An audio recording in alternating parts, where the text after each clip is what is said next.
I live with my parents in Baguio City. Once upon a time, I did not believe in ghost or ghostly apparitions. I love horror or ghost movies, especially those that are made in Japan, Thailand, and China. These countries really are a hit when it comes to horror films, but this year, something happened that really gave me the creeps. Though it may not be that scary, it changed my beliefs for life. Without fail, I am woken up at 3 in the morning by a feeling of someone sitting beside me. I'm the kind of person who sleeps early. I am usually asleep by 9 p.m. and wide awake by 5 a.m. or 6 a.m. in the morning. However, these past 3 months something has been waking me up at 3 in the morning. I was in bed when I first felt this thing, or presence as my friends call it. I felt something cold next to my feet. First I ignored it because I had opened the windows before I went to bed. It was after about 10 to 15 minutes when I started to wonder why my feet were the only part of my body that was feeling cold. I got scared because it was really odd that my feet were so cold, but I felt like there was someone else in the room staring at me. As frightened as I was, I jumped out of bed and ran to switch on the lights and saw no one else in the room with me. My first thought was I should stop watching horror films. I returned to sleep with the lights on. It turned out that I was wrong. These events happened repeatedly, but nothing compared to what happened next. I was in a deep slumber when something cold woke me up. It was like someone was sitting on my bed again, but I did not dare open my eyes to see it. Then it happened. A hand started caressing my face and my hair, the way mothers would do to their babies or little kids. I was shocked and fear took over me. I couldn't move. The hands went on with what they were doing. I tried to shout, but I could not. It was as if something was preventing me from doing so. I didn't open my eyes. I guess I didn't have the guts to for fear of what I would see. I spoke in my mind for it to stop. I said, "Please leave me alone." I repeated it for about 3 times, but the hands won't stop. When I realized that I could utter a sound, I started shouting, "Mommy! Mommy! Mommy!" In an instant, the hands stopped. My brother, who was still awake at the time, darted into my room and switched on the lights. I told him what happened. He then looked at me. I thought he wouldn't believe me, but he told me something that scared me.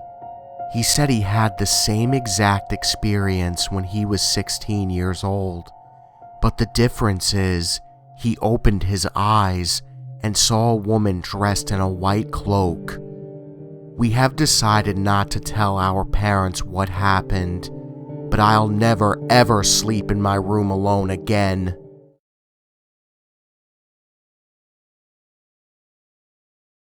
This is really hard to talk about because it scares me a lot. It still happens.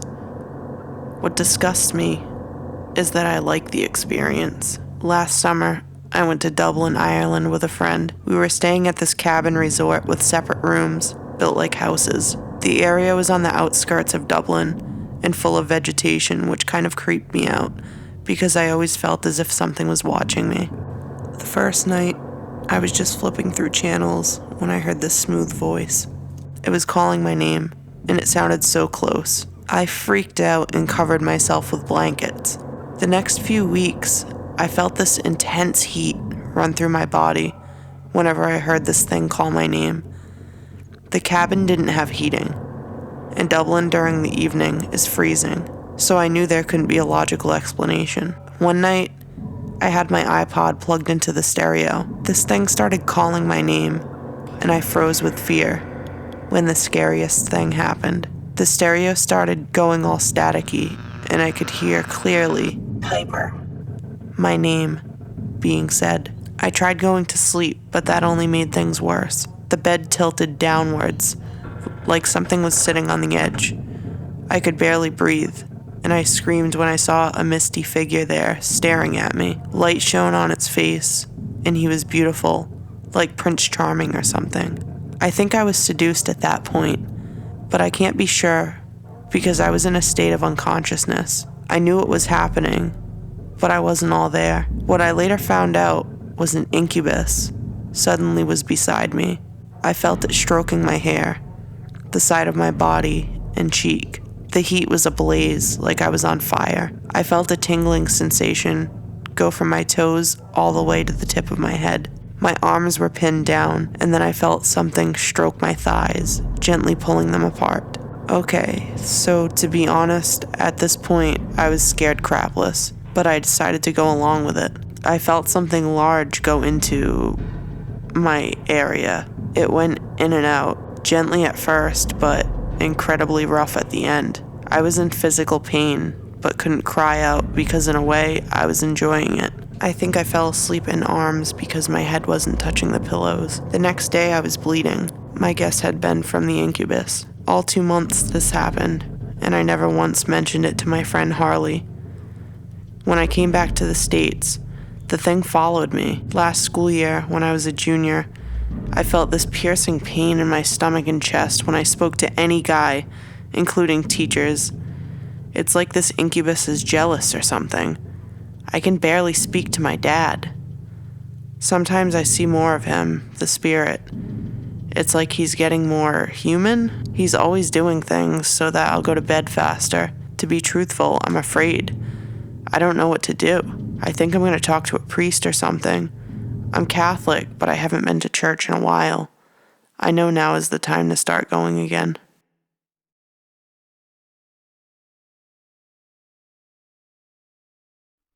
To start with, I'm not someone who is religious or spiritual. I do not practice religion much, and therefore, it only makes sense to not believe in ghosts, demons, and spirits or any other unseen entities. My mom, on the other hand, is very religious and has throughout her life been attacked by various unseen forces. Growing up, I somehow drew a line connecting spirituality and susceptibility to spirit and demonic attacks.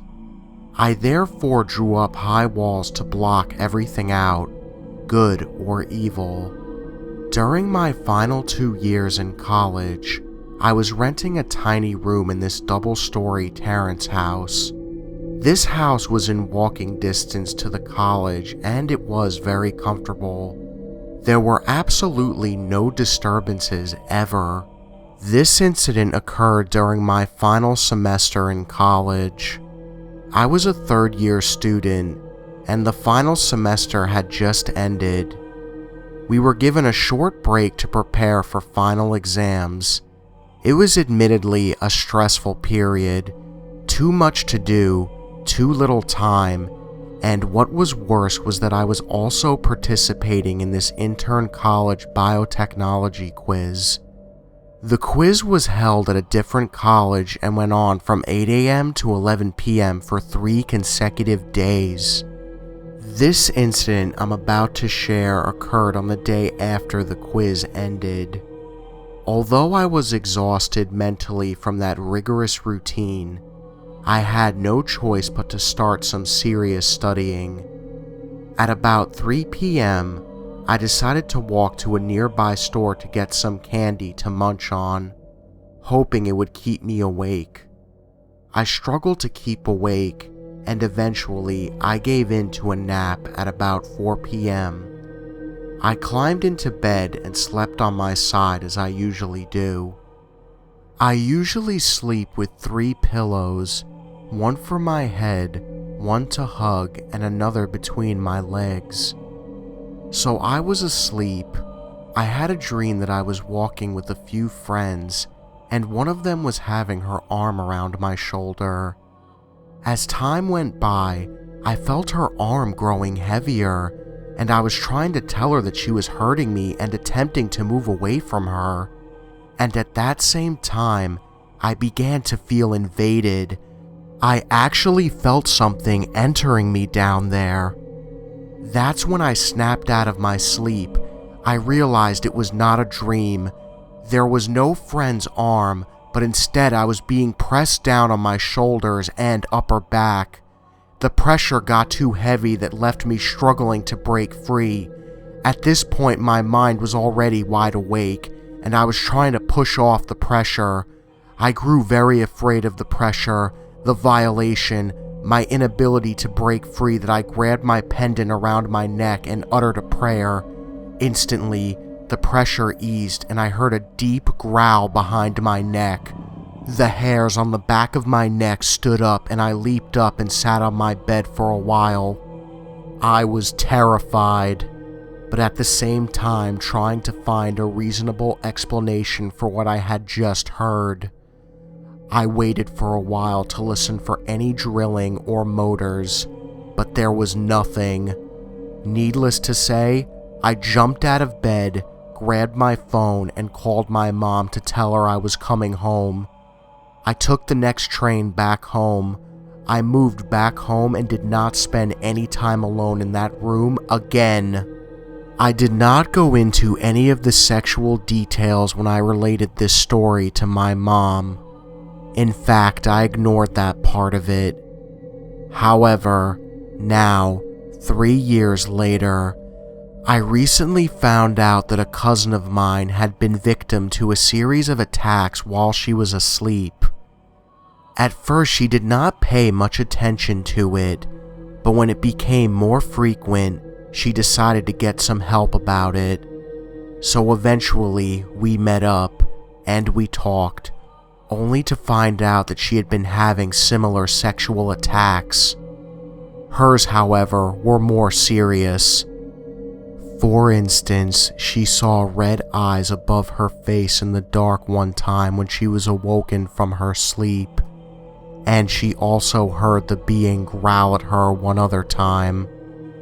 I was shocked to hear that she went through the same thing I did. She did some research online and found out that the term used to describe such creatures was an incubus. My cousin did seek help from a Muslim religious man. I have to say we are Hindu. However, my family consistently promotes the idea that God is one supreme being and all other religions should pray to one God. Well, anyways, this man blessed a whole bottle of water, reciting verses and blessing it. She had to drink the water while also adding some of it to her bath water, and she had to do this for some time. He also mentioned that these attacks were perpetrated by Satan or demon, and it had latched onto her when she was walking about in the evening at 6 or 7 p.m. while she was having her menses, and it was true indeed that the first attack occurred while she was having her menses. She has so far been demon-free.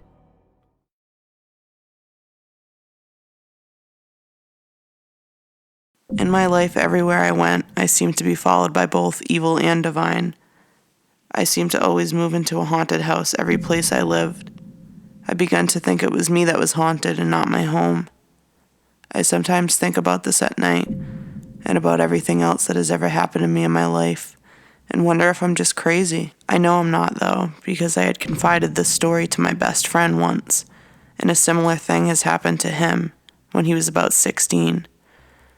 I just want to post this for anyone else whom this might have happened to, but is afraid or embarrassed to speak about it. I'm still not completely sure of what happened that night. I had a shaman friend once who told me it could have been an incubus, but I just don't know. I was 23 when this happened. I had just moved into the city by myself. I had gotten an apartment in an older part of the city. It was my 5th apartment, but my first in Arkansas. This happened in Prairie Grove, a small city in the northwestern part of the state. From my first night there, I knew it was an evil place. I saw things and heard things that were all too familiar to me. I knew what I had moved into, but I had no choice. I had to stay, because at this point, I had spent all my money moving there and was broke. I did leave though, after all this happened. So now on with the story. This happened to me in October of 2007, about 2 weeks before Halloween and my birthday. It was about 3 a.m. when I had a craving for some nachos, and I figured since I couldn't sleep, I got up and went to a 24-hour gas station and got some. I got back in my car and drove home just 5 miles away. When I got there, I turned off my car, grabbed my nachos, and started to get out when it happened. I felt the chill, a spike right through my spine, like frozen electricity or something. I felt someone grab me and pull me back into my car. I fell into my seat and the door slammed. I felt the hands all over me, rubbing me and stroking me. It felt as if someone was trying to seduce me. It was made all the more terrifying because there was nothing there. I was completely alone in the physical sense. I didn't see anything next to me, but I could hear growls, and I felt claws or something grabbing me. It was fighting, and I was trying to get away, but it was stronger than me and could easily overpower me. Though I was still fully dressed, I felt it penetrate me viciously over and over. It just kept going. It hurt like hell and I tried to scream, but nothing ever came out, no matter how hard I tried. It felt like I was paralyzed. I thought I was going to die and feared it would never end. After what seemed like only a few minutes, it ended. I looked at the clock and it said it was nearly 5 a.m., so it lasted over an hour. I still don't understand how it felt so short but lasted so long. I got inside my apartment and ran to the bathroom to check myself. I stared at myself in the mirror, questioning myself and my sanity, trying to figure out if it was all a dream or if it was real. It was a horrifying experience I'll never forget, and believe me, I wish I could.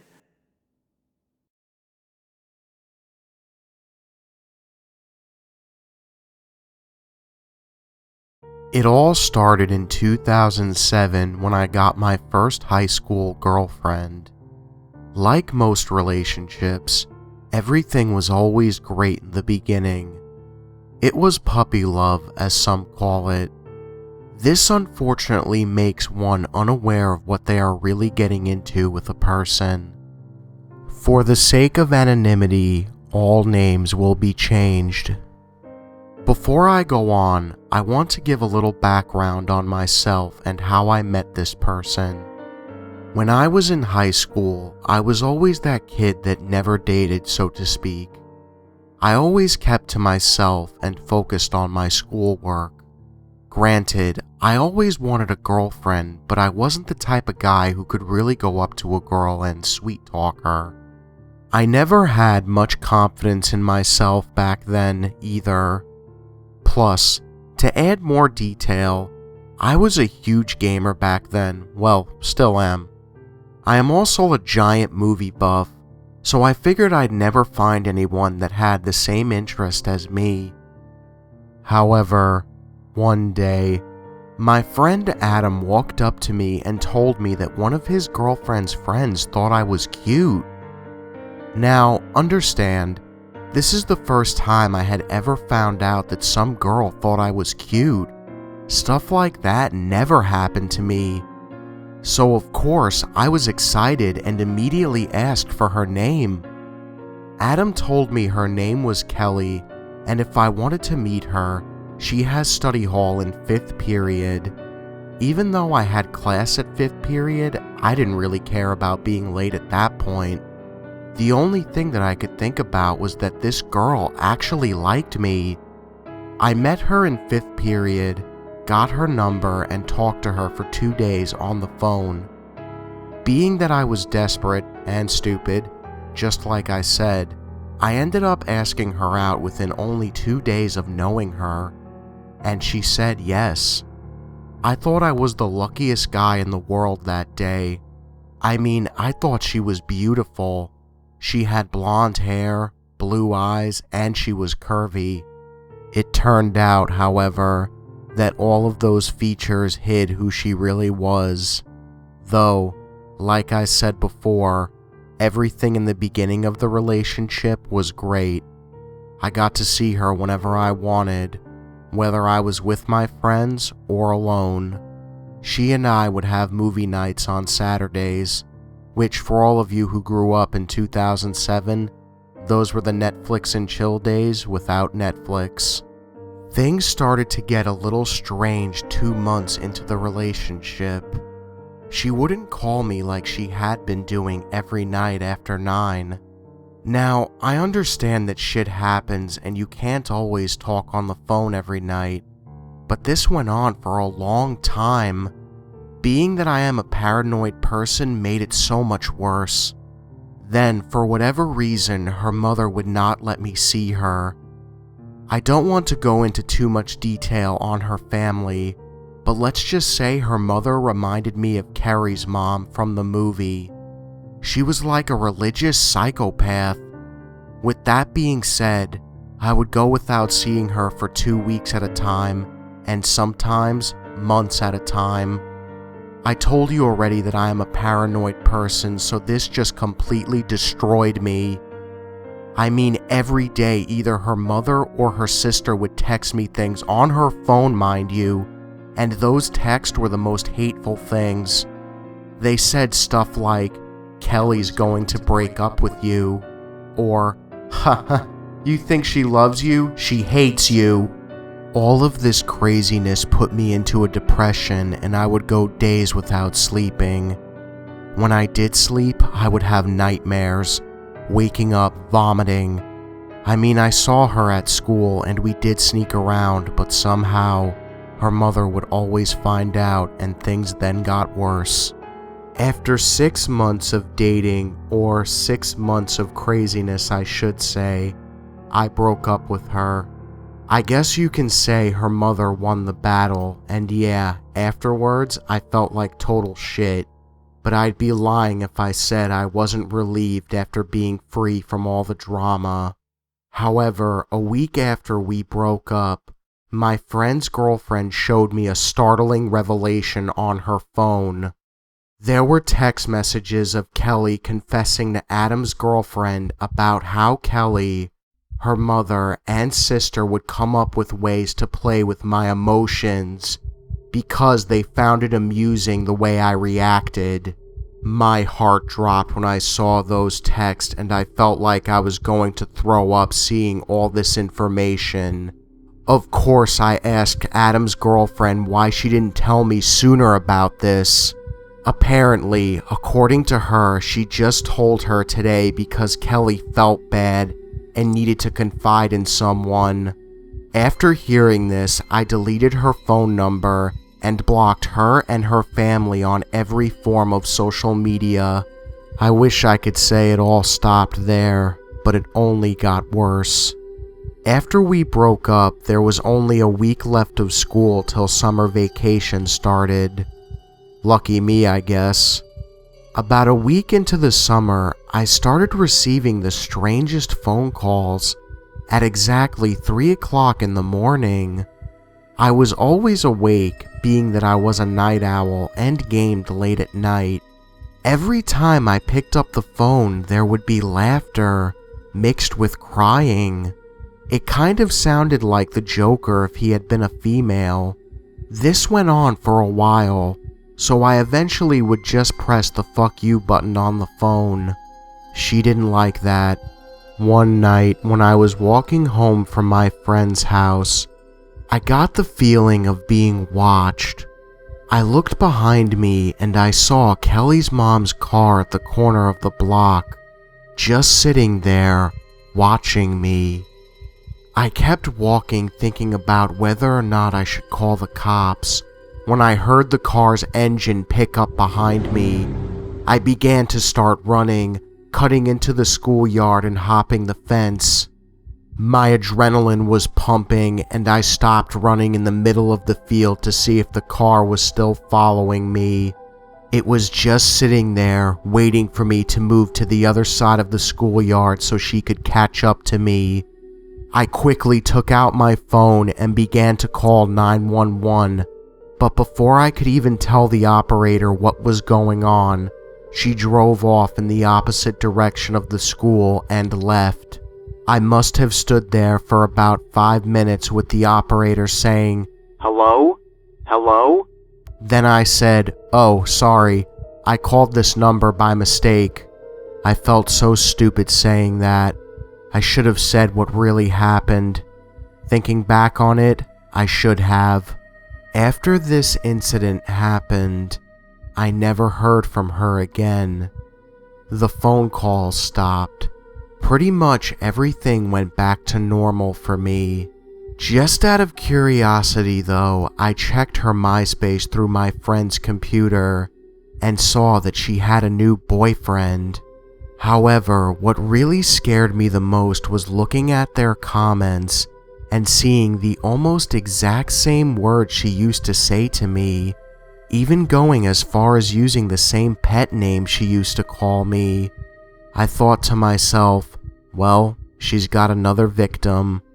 I never spoke to Kelly again, and the last I heard, she was in a psychiatric ward. Hey guys, thank you all for watching, and if you like this video, make sure to hit that subscribe button and join the Nightmare Army. I'm always looking for new soldiers in my Nightmare Nation. So, as always, I want to give a big thank you to HollyWizzle for coming on my channel on my Collab Tuesdays. Thank you so much for joining me, and guys, don't forget to check out HollyWizzle's channel. She's really awesome, and I definitely think you guys will like her. And thank you, Killer Orange Cat, for that personal scary stories tag. Those who will be tagged will be featured in this annotation right here, so you have been tagged. Be warned. And as for the story and my personal scary story on the audio, I'm really sorry about that, guys. I tried to fix it in editing because it was an editing mistake, and I tried to undo it, but that didn't really work out too well. But anyways, guys, I'm really sorry about that. Hopefully I fixed it a little bit for you guys, so again, sorry. But anyways, guys, on to the personal fact of it. Yeah, that really did happen to me, and yeah. I mean, I'm laughing about it now because it was like years ago, and, you know, I was actually just talking about it with my mom not too long ago, and she was just like, why do you gotta bring up that shit? Yeah, I kind of drove my parents a little crazy with that, so. But, you know, you live and you learn, especially when you're young and dumb like I was. But anyways, guys, thank you all for watching, and just remember, the best ideas always come out of nightmares.